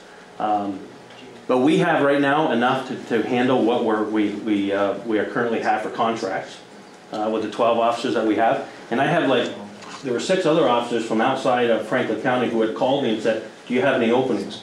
But I had committed to officers that we already had. Sure. So at this time, we don't have any permanent openings. But as we see a contract on the horizon, I might give one of these other officers a call and say, hey, we do have an opening if you're still interested. And I'll go down that list of 6 that would like to come our way. We just got another inquiry to it today from an officer asking if we had any openings. But I'm committed to the officers we have, to retool. We got some good officers, some good young officers. We just promoted one from within, from a part-time deputy to a full-time state deputy. She's going to be doing transports out of our transport division with Lieutenant Talley. So we're doing all that from within. The drug task force person, once one of the 2 that have applied get the position, we might be looking then to hire another deputy to fill the full-time patrol position. But yeah, we're expecting to grow, and I don't think, because we are creating a culture at the sheriff's department where we got people already now calling us that want to come to our department, which is awesome after a month and a half. But our deputies are happy. Our secretary that was in the office that was up and down whether or not she's going to stay, she thought she'd try it. She's glad she did. We have conversations with her, and she's like, my God, this is a great place to work. We've repainted the office. We've created the changes that we want to see in that department. We started at the top with myself and hiring John and getting Lieutenant Talley with some real talented individuals, and we've got a great organization going forward right now. And we're all on the same page as far as where our goals and visions are for this department. So you mentioned the number 12. Yep. Those are officers actually doing patrols to some extent. 6 different towns, yep. And you're planning to increase that number as we grow contracts, as finances permit. Right. So we're talking like initially when I got into office, the Northwest Medical Center was thinking about possibly a hospital resource officer. DCF was thinking about having a full-time deputy at their state office building. I mean, there's opportunities for us in which to grow. And of course, I have a direct conduit with many retiring troopers. They retire at 50. They're young. At 50, I didn't want to quit. That's why I'm still in the business. And there's a lot of them that don't. So they're looking for some of these positions that we can offer, and only we can offer. So we have an opportunity to grow that way as well. Okay, I'm going to ask to wrap this portion up so we can finish the other, but I would ask if you gentlemen would stay for our executive session. If you have that. Yeah, I definitely would like to have a conversation with you. Absolutely. So I'm going to leave some cards out here too. Sharon, yes. Ty's got to go. He asked if he could do a quick rec update real quick. Yes. Slide up.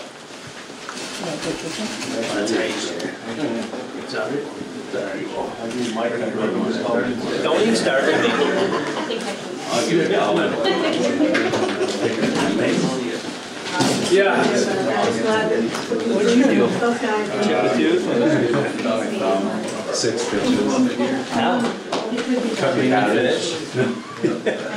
Cutting cabbage for dinner. We'll stick the thumb off. You guys don't have to leave. You can stick around.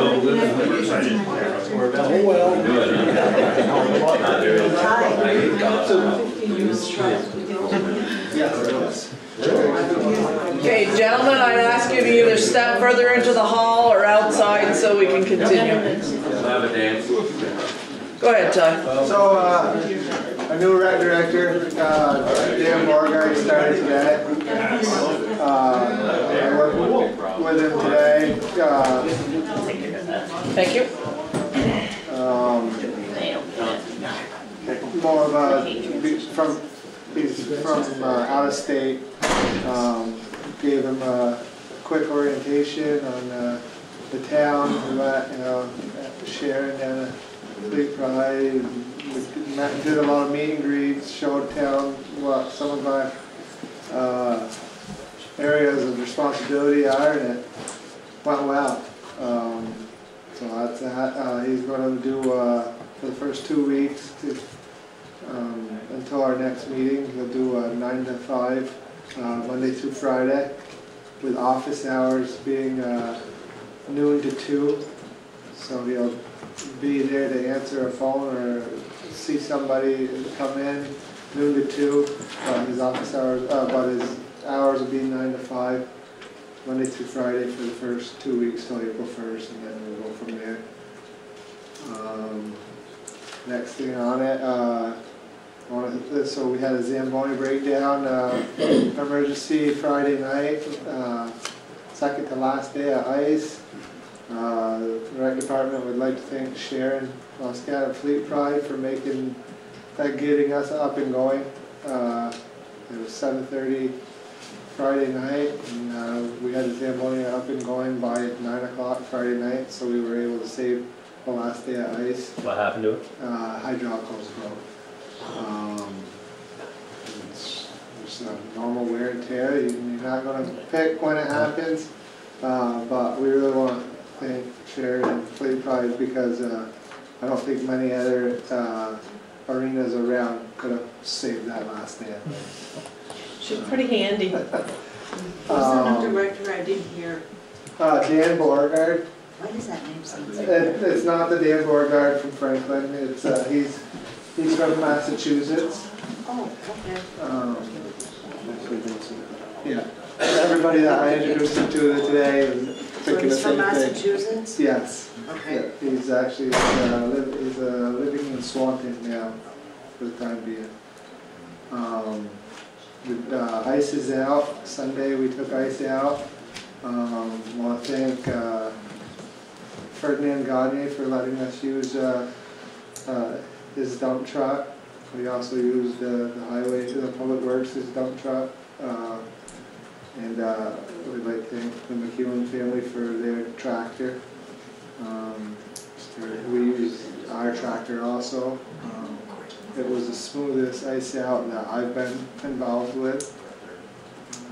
Turf will be going in this Sunday. The probation and parole group will be there on Sunday to help roll out turf. And then turf rental starts April 1. We got quite a few organizations that have requested turf rental. One thing the board talked about this past meeting on Monday night was we would like to get town emails for the board members so that we stop using our own personal emails. I know speaking to Shelley and Wendy, a lot of the boards are using a town email now, so. Well, I think we should anyway, so that we own the rights to it. Yeah. So, we have the rec director email obviously, but we would like the select board to. Can we have a motion on that? Yeah, please. I would so move. Second? Okay. All those in favor? Well, I have a question Yes. on it. Did she let you know what it would cost? Because I think it's No. per. It is, Per it's per, license. yep. But I just wanted to I ask. no, we didn't talk that side of it. I think it's minimal. Any other discussion? All those in favor say aye. Aye. Those opposed? Ayes have it.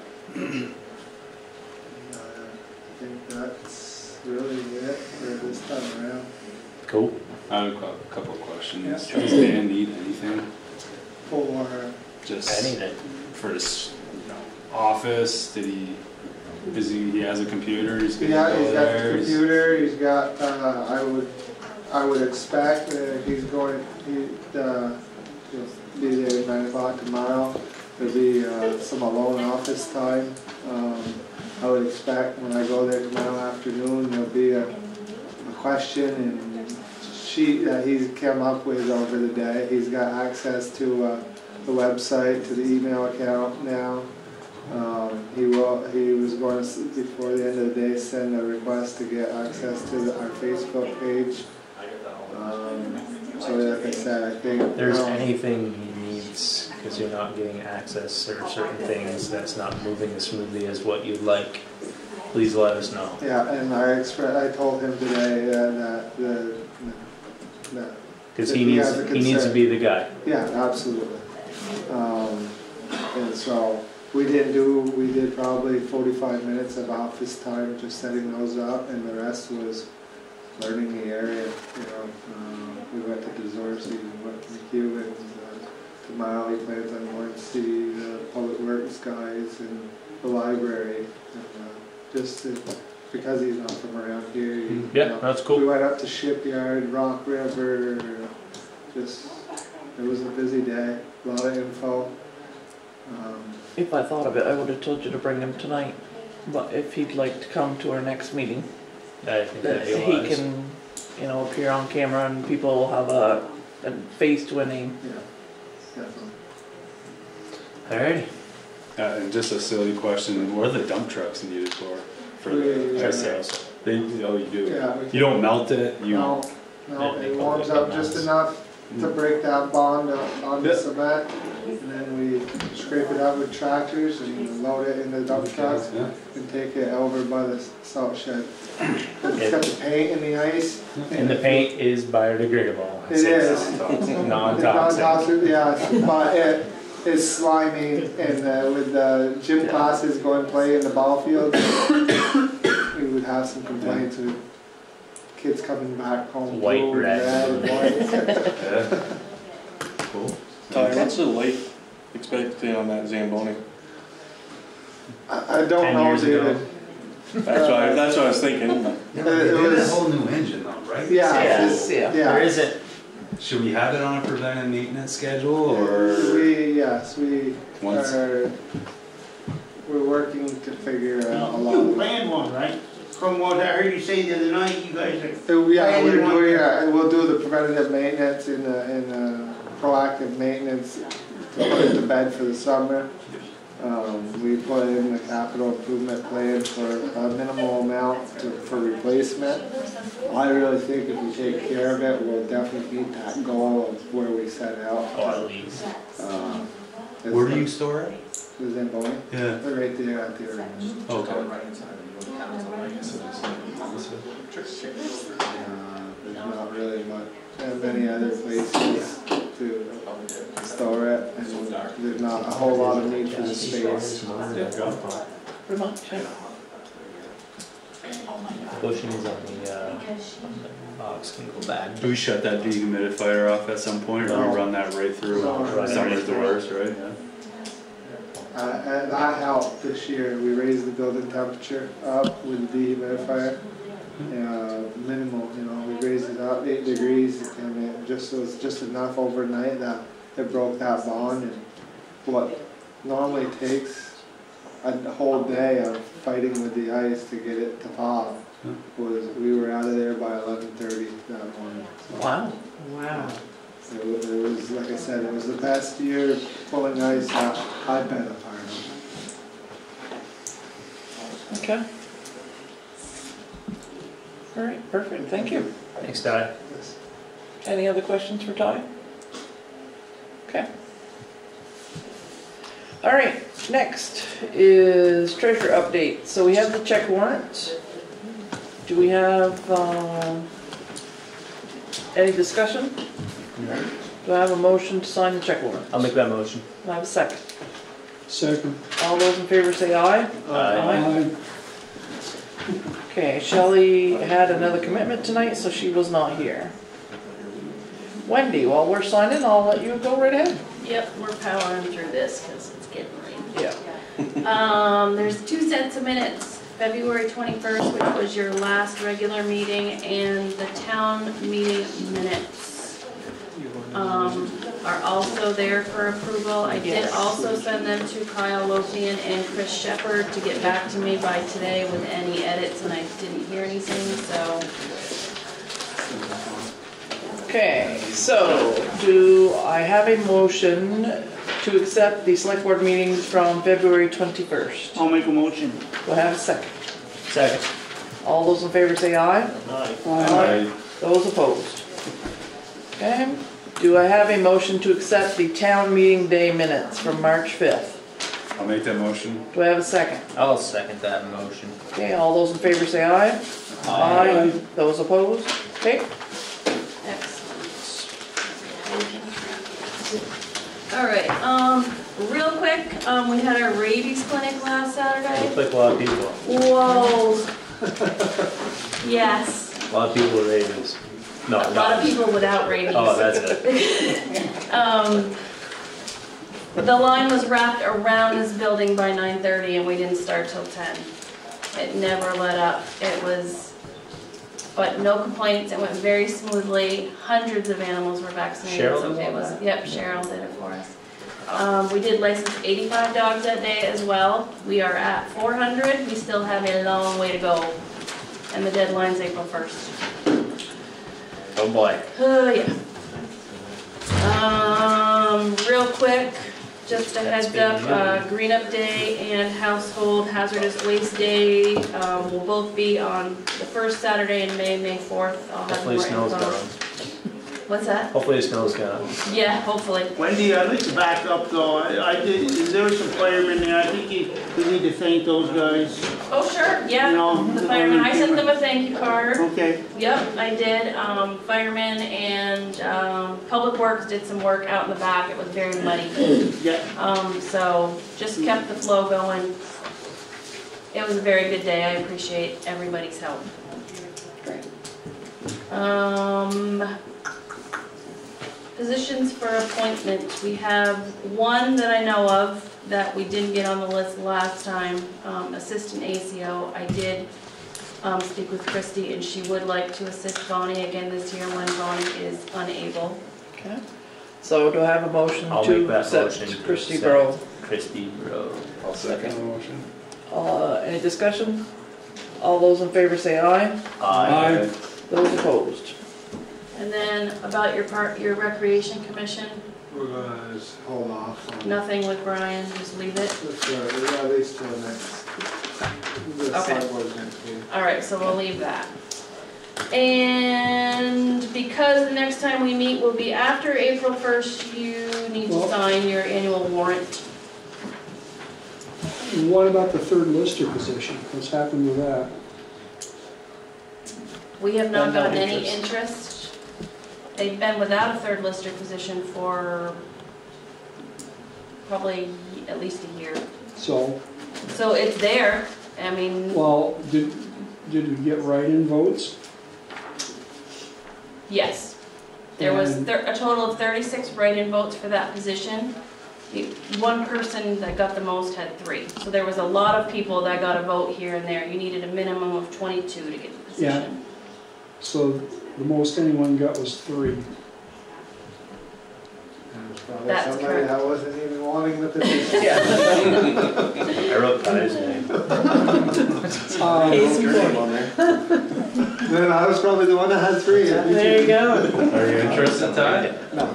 We can sign it tonight. It might be completely a minority position, but I think we should appoint somebody. I think we should fill that position. Because 2 of them can do the job great, but what if one of them gets sick? And then what if they're put in a position, they gotta make some kind of decision, but the 2 that are there can't agree? The person needs to accept that appointment too, right? Yeah, they do, correct? Person has to accept the They should appointment. be aware that their Steve name's Lafar's being thrown out there. I don't know if we have to do it tonight, but it's something to consider. Okay, so this is the warrant that authorizes Bonnie and or Christie to impound dogs, wolf hybrids not duly licensed according to the law. It's very legalish. Yes. A dog or wolf hybrid that is impounded may be transferred to an animal shelter or rescue organization for the purpose of finding an adoptive home for the dog or wolf hybrid. And every year we sign a warrant saying that Same we verbiage allow every them year. to do, pretty much, yeah. Same. All it So- changes is the date and the names of the people that I'll sign make a it. motion to sign that. I'll second it. All those in favor say aye. Aye. Those opposed?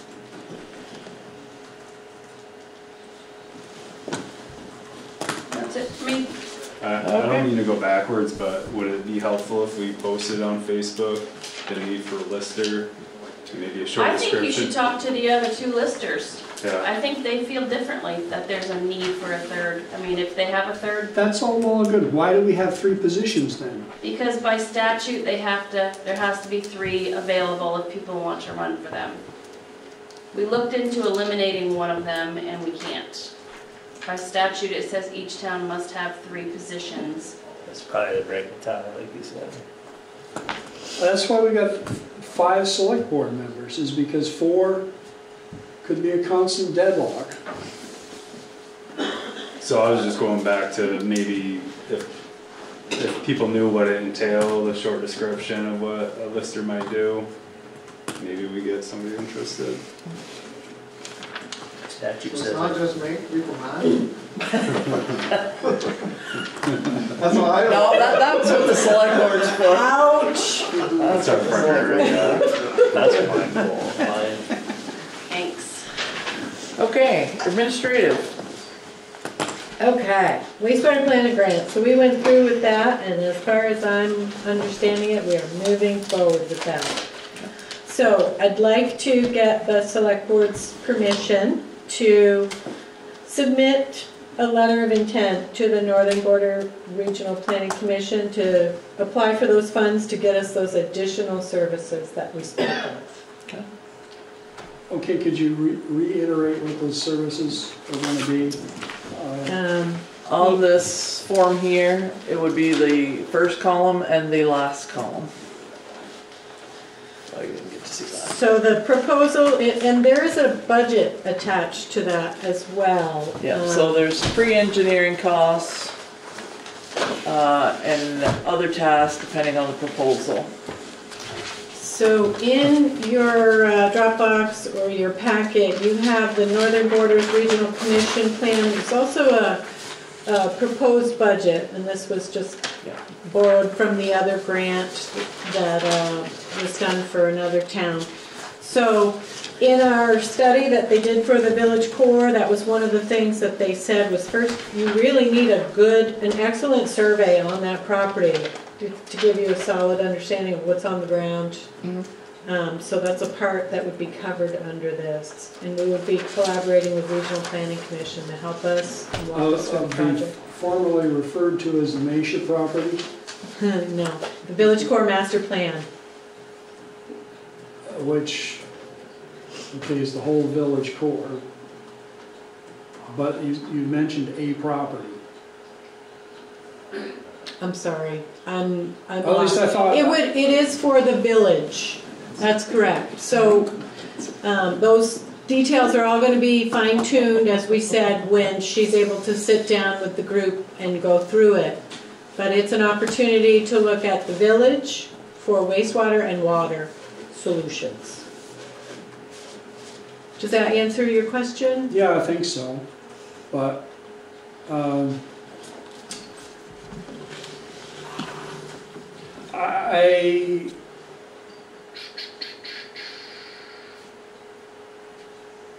I just guess I'd want to be careful of not doing something that seemed like we were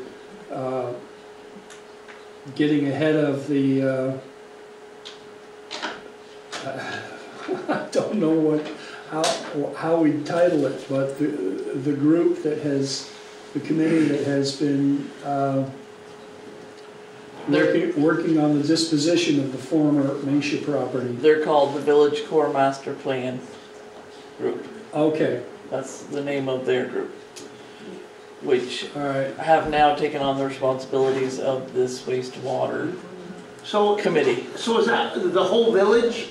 That's where I'm getting lost. Is it the Macy property, or is it the whole village? You're losing me here.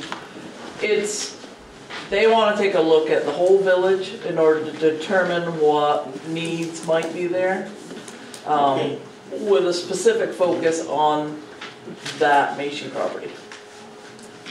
So the Village Core Master Plan group wants to do just the Macy property, but this grant's going to expand it a little so that it finds out the needs for that. Stormwater too, right? Yes. What you have for needs there. Not stormwater, no. Not wastewater and drinking water.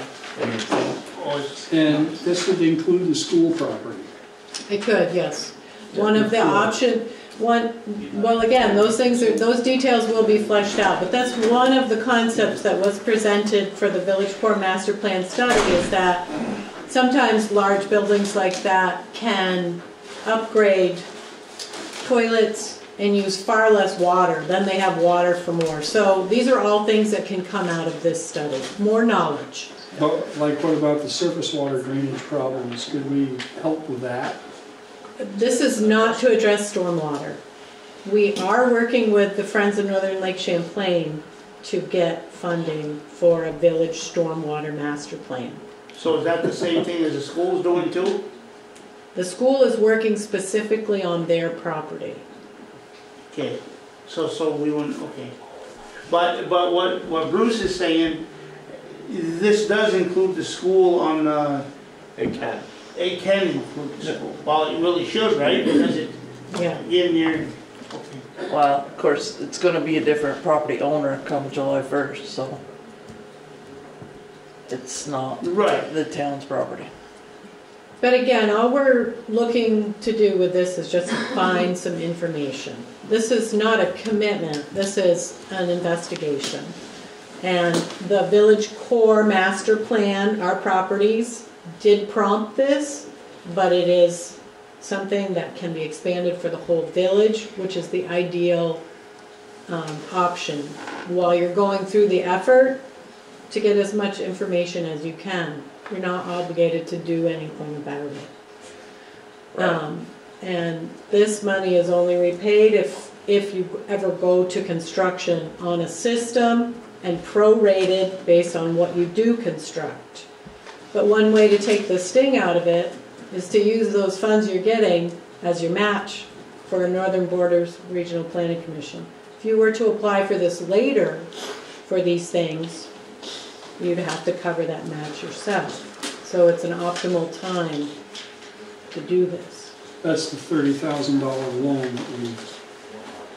It's a planning advance, only repayable at the time of sale or development. So, right, because there's some question about what you could put on there for commercial property, depending on what you had for wastewater and water. So in order to, just like cleaning it up makes it more valuable to a buyer. Yes. So would these plans. If you have to have, you know, X amount of water for 500 people because you're getting overflow from the school system. I think that ground's then that pretty would- heavy saturated. So I'd make a motion to approve it. Yeah. So, do I have a second? I'll say Any more discussion? All those in favor say aye. Aye. Those opposed? No. and so just to clarify, what you're authorizing me to do is just submit a letter of intent. An actual application isn't due until May, so there's plenty of time to talk about this later. Yeah, 'cause I don't understand the whole, I want to understand it more. Yeah. If you have any time to come in, I can go through the whole file with you and we can get caught up. Cheryl Wilkins did ask me to bring it forward to you that she is interested in purchasing a little bit of land to serve as a buffer around her property. So I did ask her to confer with the Village Core Master Plan first and have that discussion and have them bring it to you.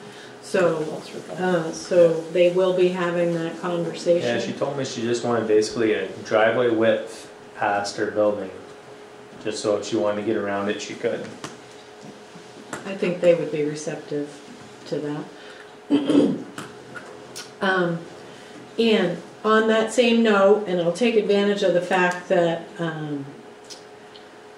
the projector is still up. I went to a workshop last week on placemaking, and the reason I went was because it was a prerequisite to applying for a mini grant, a $3,000 grant to help a town do some placemaking. And what concept is very low cost options to give you an opportunity to enjoy your community. So it's easier for me to just go through this and show you some of the slides that they shared with us. So it's about giving your community an opportunity to understand potential in a property without having to go through actual construction. So activating spaces, things that bring people together, places to sit, things to do, something to eat and drink. And I'm going to go quickly so that we don't expire, but they're taking abandoned properties. It seems like an excellent fit for the Village Core Master Plan. I'm sorry, I didn't catch your side joke there. No, you said before we expire. Yeah, I can see it. So this is just an image that struck me as something that we could do on the Village Core Master Plan. I've spoken with the Recreation Department and the Planning Commission about this because the Planning Commission would like to, rather than the open house that they've done here, host a community event on that property and let them come and see how it feels, try it out, and it would be similar to the 250 celebration we did several years ago. First, make sure there's no glass and sharps and things like that scattered throughout the property. That'd be the right. But these concepts are just using simple fixes. Chairs, just transform that space. That's a parking space that's turned into a little parklet. These folks had a few beers and then decided to cut their boat in half to make a seating space. So it's anything goes, but these concepts are helping to transform these spaces to make the community more engaged. And one of the added benefits that they're discovering is that when they're using their village, people tend to slow down. So it's helpful in that way. Cheap and easy thing to do is a ping pong table, which is just a sheet of plywood. I'm going to just keep powering through these here. I wanted to show you in the background there is a chess set. It's just a lawn set made on a blanket. Very simple. Checkers, even easier. So this is just pallets, and they're creating that space. Linking pallets together, lemonade stand. All of these ideas. We're getting support to have a large community event on the the Village Core Master Plan property. So I wanted. I think the former Meisha property works. Call it RJ's, formerly RJ's. Formerly RJ's, okay. I remember that back then. Yeah, that was a great spot. Milk crates turned into seats. Very simple stuff.